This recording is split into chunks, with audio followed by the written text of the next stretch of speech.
I was born lucky. A psychic told my adoptive parents my fate was tied to great wealth, so at 3, I was taken from the orphanage and delivered to the Hendrie family. Back then, the Hendries were just stepping into the world of high society. They treated me like a talisman, showering me with every luxury, and over the next 15 years, their fortune skyrocketed, cementing them as one of New York's most influential families. Being raised as their good luck charm shaped me. I became fearless, sharp-tongued, and earned a reputation for a particularly wicked attitude. Then my birth parents, the Vances, appeared. Compared to the Hendries, they were only moderately wealthy, but hey, an inheritance was an inheritance. Reluctantly, I agreed to visit. The moment I arrived, no one acknowledged me. The whole family was clustered around a sobbing girl, the one who had taken my place. "Stella, don't cry," her mother cooed. "No one could ever replace you. You'll always be our precious daughter." I roll my eyes. Ugh, this whining, worse than fingernails on a chalkboard. Silence fell like a stone. Every pair of eyes snapped toward me, shock written across their faces. Mr. and Mrs. Vance looked appalled, silently saying, "This is what comes from the lower classes. No manners." My supposed older brother, Ethan, stormed over, finger jabbing at my chest. "Who do you think you are, talking to Stella like that?" he barked. "Did your dirt-poor family not teach you respect?" Dirt-poor? The Hendries could buy and sell the Vances' entire modest fortune in the time it took to make a phone call. But explaining that seemed pointless. I let out a cold, dismissive laugh. "No respect," I said, dripping with sarcasm. "Maybe it's because she stole the family that was meant to raise me." I pointed at Stella. "And now she's standing there crying? Really?" Classic villain acts victim performance. Ethan faltered, his bravado crumbling. His face turned red, stammering. You. I cut him off, yawning. "Finish your sentence. If you stutter, see a doctor. If you're just foolish, try reading a book. Either way, stop wasting my time." Defeated, he stood seething, breathless, his face a shade of purple. Predictably, Stella glided forward, her expression the very picture of innocence wronged. "I'm so sorry, sister," she whispered, tears glistening. "It's my fault. I took your life. You have every right to be angry. Please don't blame Mom, Dad, or Ethan. Take it all out on me." Ugh. The damsel in distress routine. Zero originality. I had no interest in playing along. I straightened, voice firm. "Look, I'm tired. Show me to my room. Carry on with your little drama without me." Mr. Vance huffed in indignation but motioned for the butler to lead me away. The butler gave me a brief tour before Stella started her act again. "Sister, you should have my room," she declared, throwing open the door as if it were a grand gesture. "It was always meant for you." Ethan jumped in, blocking the entrance, face etched with pain. "Stella, don't do this. She's from the sticks. Even a storage closet would be too good for her. She has no right." Mrs. Vance, at least showing a hint of conscience, shot Ethan a look before addressing me. "Selene, you can choose any room except Stella's. Please don't fight over it." I blinked. Had I even hinted I wanted Stella's room? Why was everyone acting like I was the villain? Curious, I peeked inside. 2 words came to mind. That's it. My dog Lucas's room back at the Hendrie estate was bigger. I rolled my eyes and pointed to a larger room down the hall, brighter, with a better view. "I'll take that one." Ethan gasped, voice cracking. "Are you insane? That's Mom and Dad's room." I ignored him, walking in with a cheerful smile. "Mother said I could choose any room as long as it wasn't Stella's. You're not going back on that, are you?" Mrs. Vance hesitated, but eventually nodded. "Perfect. Now, if you'll excuse me, I'm going to rest. Don't let the door hit you on your way out." I slammed the door behind me, leaving the stunned Vance family standing in the hallway. Finally, some peace and quiet. I snapped a photo of the room and sent it to Ben Prescott. My life is tragic. I'm living somewhere worse than Lucas's doghouse. Ben was my fiancé, or in fancier terms, my soon-to-be husband. Among New York's elite families, few matched the Hendries' influence, but the Prescotts were one of those rare equals. "Come home, baby. The Vances couldn't afford your weekly handbag budget. If you're short on cash, I'll have my assistant move more shares to your account." They say a man in love is unstoppable, and Ben was living proof. The head of the Prescott Group, infamous for his cold efficiency in business, yet impossibly soft when it came to me. I grinned at my phone and replied, "I'll take the shares." And I'll take the Vance family fortune too. Before I could hit send, the door burst open. There stood Stella, her shy and fragile mask gone, replaced with smug arrogance. She tossed an envelope at me like it was a used napkin. "This is an invitation to the Prescott's birthday gala," she said sweetly, voice dripping with superiority. "Mom and Dad said I had to bring you. But honestly, a girl like you has probably never even heard of them. You'll only embarrass yourself if you show up." I picked up the card and saw the name Nathan Prescott. Nathan, Ben's younger brother. Where Ben was disciplined and refined, Nathan was wild, impulsive, and allergic to responsibility. Whenever they were in the same room, Nathan practically folded in on himself. As I stayed silent, Stella puffed up proudly. "The Prescotts are at the top of New York society. Not just anyone can get near them. But I'm Nathan's girlfriend, so of course I got invited." "Girlfriend? Since when?" Nathan had a revolving door of flings, but an official girlfriend? That was new. "I know you must be dying for a peek into the upper class," she sneered, "but you don't belong. I won't let some low-born nobody ruin my night." Then, with a smirk, she yanked the invitation from my hand, tore it into tiny shreds, and threw them in the air like confetti. A second later, she collapsed to the floor, wailing dramatically. "Sister, how could you? I know you're angry, but destroying my invitation." I nearly applauded. The girl deserved an Oscar. She needed to uninstall every drama app on her phone before her acting got any worse. As expected, her screams brought the cavalry. Mr. and Mrs. Vance and Ethan came rushing in. "Mom, Dad, Ethan," she sniffled. "Don't blame her. It's my fault. She didn't mean to push me. She just wanted to go to the Prescott Gala alone, so she tore up my invitation." Ethan immediately exploded. "Unbelievable. If it weren't for Stella, none of us would have been invited. She's Nathan Prescott's girlfriend. You wanted to steal her boyfriend, didn't you?" "Steal Nathan?" If I even looked twice at him, Ben would personally remove the man from the gene pool. When I didn't respond, Mr. Vance took my silence as guilt. "Your mother and I gave you a chance to see high society, and this is how you behave? You destroyed a Prescott invitation and attacked your sister? Butler, bring the disciplinary whip." The moment the whip sliced through the air, I caught it mid-swing. A sharp tug, a swift kick to the butler's knee, and he collapsed to the floor, gasping in pain. I pointed the whip toward the corner bookshelf. "See that? I set up a little camera when I got here," I said cheerfully.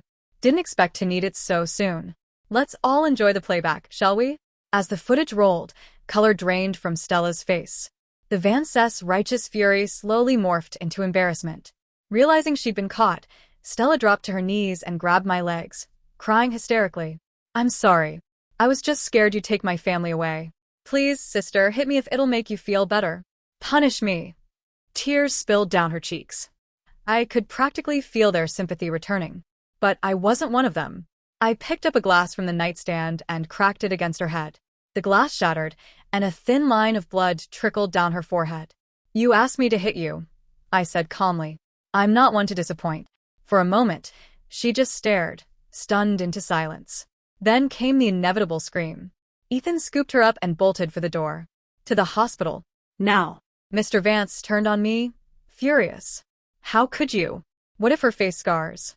How is she supposed to attend the Prescott Gala now?" "Ah. So that's what mattered. Not Stella, not the blood, just the potential loss of a social connection." I smirked. "What's wrong? Afraid your plan to sell your daughter to the Prescotts will fall apart if she's not pretty enough?" His face turned crimson. "Insolence. You're grounded. You are forbidden from attending the Prescott Gala." I just laughed. An empty threat. After all, my own invitation had come weeks ago, delivered personally by Ben. "Selene," he'd said, voice warm yet firm. "I want to announce our wedding date that night." I'd laughed back then too. "Ben, it's your brother's birthday. You're planning to upstage him." He'd looked me straight in the eye. "It would be an honor for him. Besides, I don't care. There are too many people circling around you. I want everyone to know you're mine." The night of the gala arrived, and the Vances had already excused themselves. I returned to the Hendrie estate, slipped into the custom gown and jewels Ben had prepared, and made my own stylish entrance at the party. As I entered the ballroom, Stella was already at the center of a flock of fawning girls. "Oh, Stella, that sapphire necklace is stunning. Nathan must have given it to you," one whispered. "I'm so jealous. The Prescotts are announcing an engagement tonight, right?" It must be you and Nathan, another gushed.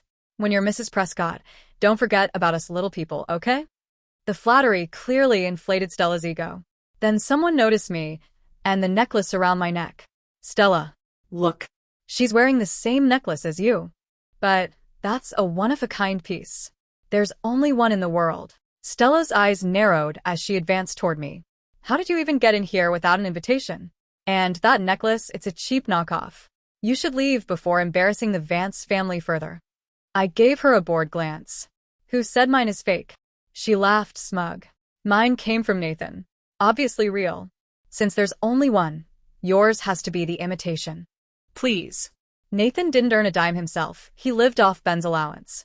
With the parade of girls he dated, there was no way he could gift genuine haute couture to everyone. I smirked. Mine is from Ben. Yours is from Nathan. You decide which is real. Before she could retort, whispers spread through the crowd. Did she just say Ben Prescott? The head of the Prescott empire has a girlfriend? She's lying. Shameless. Making up rumors about New York royalty. Stella shot me a glare. You low-class copycat. Leave before you humiliate yourself further. Then she grabbed at my necklace, and it snapped, hitting the floor.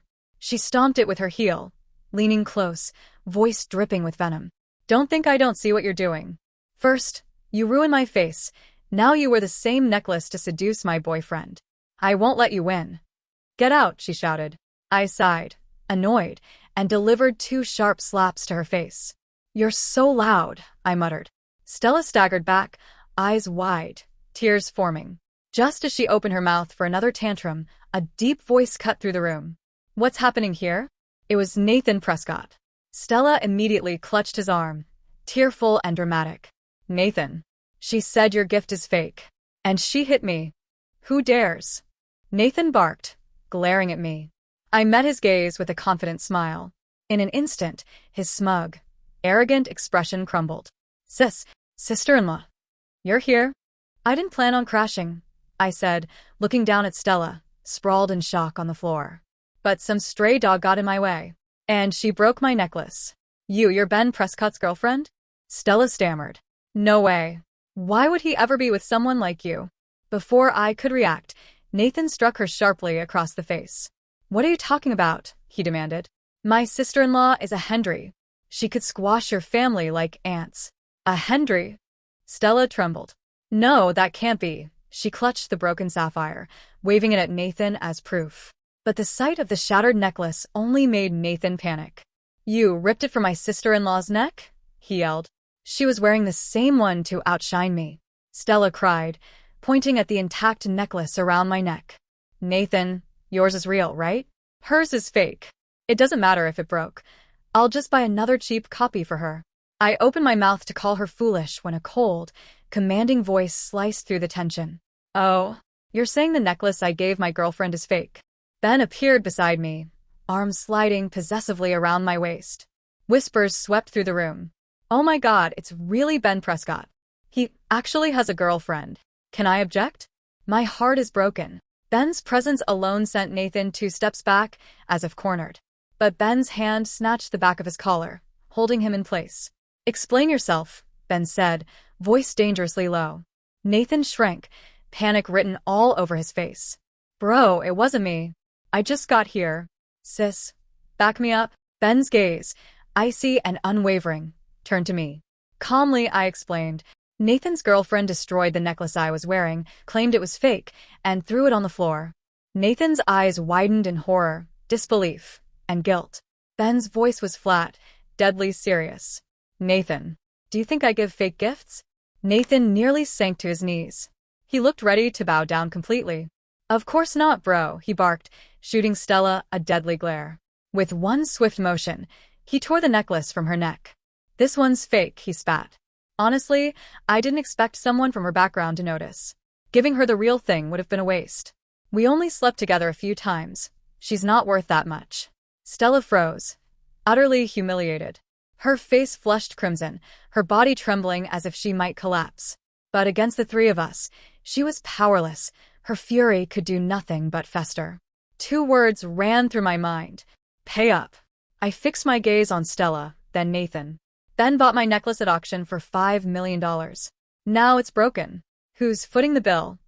Nathan instantly stepped back, pointing a trembling finger at Stella. She is. This isn't my responsibility. Stella's panic flared. She lunged for Nathan's arm, desperate, like a drowning woman clinging to driftwood. Nathan, you can't just abandon me. You can't do this. He recoiled as if she carried a deadly contagion, shoving her away. She hit the floor, scrambled back up, and clung to my leg, sobbing. Sister, I was wrong. Please help me. I don't have the money. TCH. All bark, no bite. The second she loses, it's tears and begging. So predictable. I had no sympathy, only mild irritation that she might smear mascara on my couture gown. I nudged her away with my foot. She's loud. Take her out. Ben gave a subtle nod. Moments later, 2 security guards hauled a screaming Stella from the ballroom. For the rest of the evening, Nathan, the ostensible birthday boy, was a shadow of his usual self, clearly terrified that Ben and I might demand further justice. Ben, in contrast, was in high spirits. His arm draped possessively around me. He paraded me through the crowd like a living trophy, introducing me with deliberate clarity. This is Selene, my fiancée, he said, loud enough that everyone nearby could hear. Sensing his brother's protective intensity, Nathan quickly devised a survival tactic. As the massive, 8-tiered birthday cake was rolled out, he grabbed the microphone and loudly proclaimed his birthday wish for the world to hear. I wish my brother and sister-in-law all the happiness in the world. Then, bowing ceremoniously, he handed the microphone to Ben. Ben led me to the stage, smiled at the crowd, and announced our wedding date. Applause erupted, and Nathan let out a tiny, relieved sigh. Then I leaned in, a mischievous grin curling my lips, and whispered in a voice only the 3 of us could hear, "A wish doesn't count if you say it out loud." Nathan, did you do that on purpose? Ben froze, stunned. Nathan looked like he might actually cry. His eyes screamed, "Sister-in-law, why are you doing this to me?" I blinked innocently. What can I say? It was just too easy. After the gala, I heard Ben had given Nathan such a beating that he'd been bedridden for 3 days. Using the excuse of visiting a sick friend, I decided to drop by, mostly to laugh at him. The moment Nathan saw me, he froze as if a ghost had appeared. Hands clasped above his head, he pleaded, "Big sis, have mercy. One wrong word, and my brother almost killed me." Then, like an offering to appease the gods, he presented a small, delicate box of cake. "This is from that new viral bakery. Please have some. And maybe after you eat it, you won't say things that get me in trouble with my brother." I took a bite. Surprisingly delicious. "Fine. I'll go easy today," I said. "I'll wait for your brother in the study. When he returns, I'll speak in your favor." "No, no, no," Nathan wailed, flailing. "If you speak well of me, it's a death sentence. Sister-in-law, the best thing you can do is act like I don't exist at all." Ugh. Zero fun. I rolled my eyes and turned to leave. But suddenly, everything went wrong. My head spun, limbs felt heavy, and my legs collapsed beneath me. I fell hard. Hot. Everything felt scorching. My vision blurred. Thoughts scattered. "Sister-in-law, what's happening? Don't scare me." "Bro. It's... Sis, I swear I didn't do it. Someone drug her. 10 lifetimes wouldn't make me dare. Please tell him it wasn't me." "You idiot. Call a doctor. Now." The voices faded, and finally, blackness. When I woke, Ben was at my bedside, concern etched on his face. Nathan crouched nearby, utterly defeated. They'd figured it out. The cake had been spiked with a potent aphrodisiac. Stella had done it, intending it as a peace offering to Nathan. But he, oblivious, had offered it to me instead. I groaned. Unlucky me. "Where's Stella?" I asked weakly. "At the police station," Ben said quietly. "She'll pay for this. As for Nathan, what's your choice? The rod? The whip? Or maybe he kneels on a keyboard?" Nathan erupted into tears. "I'm innocent. I'm the victim too. Bro, you already beat me once. I've been kneeling for half an hour. Why hit me again?" I smacked him on the back, making him yelp. "So noisy," I muttered. "Go on, Scram." He looked at me with tearful gratitude, then bolted like his life depended on it. I turned to Ben, who scowled at me. I wrapped my arms around him. "Let it go. He didn't mean it." Ben snorted. "Being an idiot is a fault. If anything had happened to you, I would have broken his legs." Hey, I murmured, leaning close, a mischievous glint in my eye. I don't think the effects have worn off yet. He stiffened, eyes darkening, predatory. Selene, do you even realize what you're implying? I didn't. I just wanted to kiss him. So I tugged his tie and kissed him. And then the drug's effects hit us both. Fully. The day after Stella's arrest, Mr. and Mrs. Vance and Ethan appeared at the Hendrie estate. I didn't involve my parents. This was a minor matter. I could handle it. Surprisingly, they were pragmatic. They slid a stack of documents across the table, share transfer agreements, asset deeds. Selene, these were to be your dowry, Mr. Vance said. We've also included Stella's portion. Consider it an apology on her behalf. I glanced through them, then tossed them back. Stella still owes me $5 million for my necklace. Her share doesn't even come close. Before they could reply, Ethan exploded. You've jailed her and taken her inheritance. What more do you want? Are you planning to destroy our entire family too? I tilted my head, smirking. Not a bad idea. Merge the Vance Company into Hendrie Corporation. Transfer all your shares to me. I'll forget about the necklace if you do. Ethan's face burned with rage. Selene, just because you're a Hendrie doesn't give you the right to do this. My grin widened. Fine. Let's add all of Ethan's personal properties to the deal. Mine now. Ethan opened his mouth to protest again, but Mr. Vance cut him off. Enough, Ethan. Be quiet. He turned to me, voice softened, almost pleading.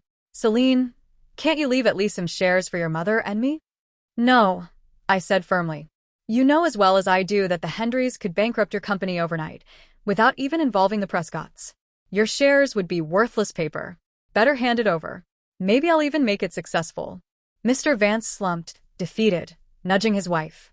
Selene, Mrs. Vance began, we're still family. I was done. Standing, I addressed my butler. Show them out. I'm finished here. Before long, Hendrie Corporation officially absorbed Vance Industries, and every share was transferred to me. All of Ethan and Stella's assets now belonged under my name. Mission complete. After that, I never saw the Vances again. Rumor had it they tried several times to visit the Hendrie estate, hoping to plead or flatter their way back into favor. But once the transfer was finalized, they couldn't even get through the main gates. Eventually, security stopped letting them into the neighborhood altogether. Without their company, they lost their footing in New York's upper circles and quietly disappeared.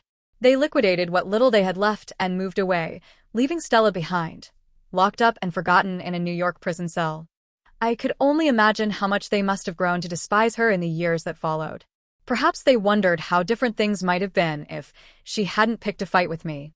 They could have played their cards right, stayed close, maybe even used me as their golden ticket into the Hendrie and Prescott circles. But Stella ruined that dream for them. Oh well. That chapter was closed. The Vances were just another insignificant line in the long story of my fabulous life. I had far more important things to think about, like the wedding of the century that was now just a month away. Guest lists, venues, floral designs, party favors, it was all too much. My patience was wearing thin. So I decided to outsource. I cornered Nathan and dumped a mountain of wedding planners, binders, and brochures into his arms. Time to earn your keep, brother-in-law, I said sweetly. You throw parties all the time. This should be easy. You're officially in charge. Nathan's expression turned ghostly. Please, Selene, don't do this. You know how obsessed my brother is with this wedding. If I mess up even one thing, he'll bury me alive. I folded my arms and tilted my head, pretending to think. You've got two options. Option 1, you handle everything perfectly and give me the most beautiful wedding in the city. Option 2, I call Ben right now and tell him you made me cry. So, what's it going to be? Nathan groaned dramatically. I'd rather drown in the ocean. Great choice, I said, already dialing Ben's number. I sniffled for effect. Benny, sweetheart, your brother. Before I could finish, Nathan dropped to his knees in pure panic. I choose one. I choose one. I hung up with a grin. Relax. I was just calling to tell him you booked us a romantic rooftop dinner for tonight. Don't forget to pick me up later, honey. Then I turned back to Nathan, who was slumped on the floor, pale and breathless like he'd just survived a war. I couldn't help the smirk tugging at my lips. Married life was going to be so entertaining.